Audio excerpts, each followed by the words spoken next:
বাংলাদেশের নতুন প্রজন্ম যারা কিনা পাকিস্তান বিদ্বেষী সেই সমস্ত তরুণ শিক্ষার্থীদের টার্গেট করেছে পাকিস্তানের নতুন সরকার। দেশটির সরকার বাংলাদেশের শিক্ষার্থীদের জন্য স্কলারশিপ ঘোষণা করেছে।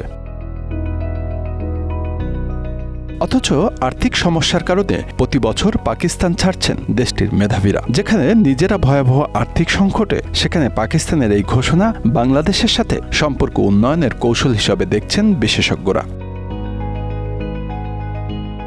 1971 সালের মুক্তিযুদ্ধের পর বাংলাদেশের সঙ্গে পাকিস্তানের সম্পর্ক ছিল বহুদিন ধরে জটিল এবং সীমাবদ্ধ। তবে সাম্প্রতিককালে এই সম্পর্ক নতুন মোড় নিয়েছে। শেখ হাসিনার সরকারের পতনের পর দুই দেশের মধ্যে বিভিন্ন খাতে সহযোগিতার নতুন উদ্যোগ দেখা যাচ্ছে। বিশেষত শিক্ষা ও বাণিজ্যের ক্ষেত্রে এই সহযোগিতা নতুন দিগন্ত উন্মোচন করছে।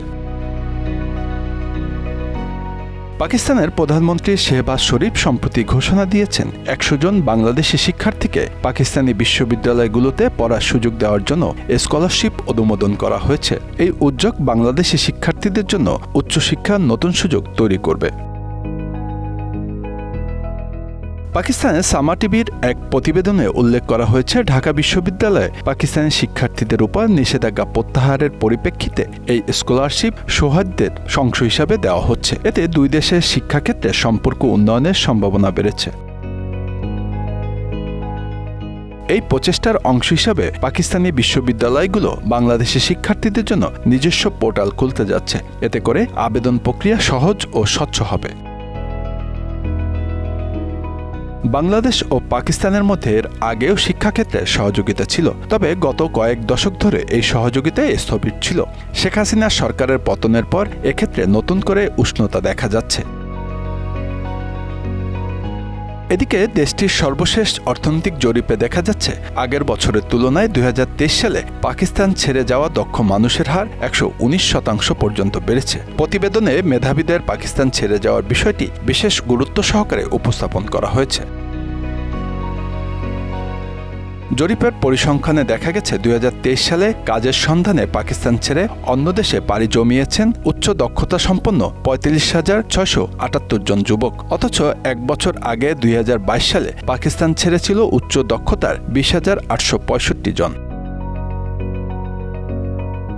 এই যখন পাকিস্তানের অবস্থা, তখন বাংলাদেশের শিক্ষার্থীদের স্কলারশিপ দেয়া কেবলই রাজনৈতিক উদ্দেশ্য বলে মনে করছেন বিশেষজ্ঞরা। শিক্ষার পাশাপাশি বাণিজ্যের ক্ষেত্রেও দুই দেশের সম্পর্ক দৃঢ় হচ্ছে। ইতিমধ্যে করাচি থেকে একটি পণ্যবাহী জাহাজ সরাসরি চট্টগ্রাম এসে নোঙর করেছে। এটি দুই দেশের মধ্যে সরাসরি বাণিজ্যিক যোগাযোগের একটি বড় পদক্ষেপ। বিশেষজ্ঞরা মনে করছেন, সরাসরি বাণিজ্যের ফলে পরিবহন খরচ কমবে এবং দ্রুত পণ্য আদান প্রদান সম্ভব হবে। এর ফলে দুই দেশের অর্থনৈতিক সম্পর্ক আরও শক্তিশালী হবে।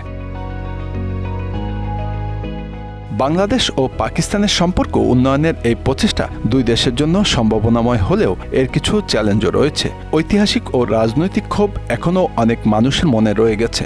এই ক্ষতগুলো মেরামত করতে সময় এবং আন্তরিকতা প্রয়োজন। বিশেষজ্ঞদের মতে, শিক্ষার্থী বিনিময় ও বাণিজ্য সহযোগিতা নতুন প্রজন্মের মধ্যে ইতিবাচক সম্পর্ক তৈরি করতে সাহায্য করবে। তবে কূটনৈতিকভাবে সঠিক পদক্ষেপ না নেওয়া হলে এই উদ্যোগ ব্যর্থ হওয়ার সম্ভাবনা থেকে যায়। Bangla affairs news desk.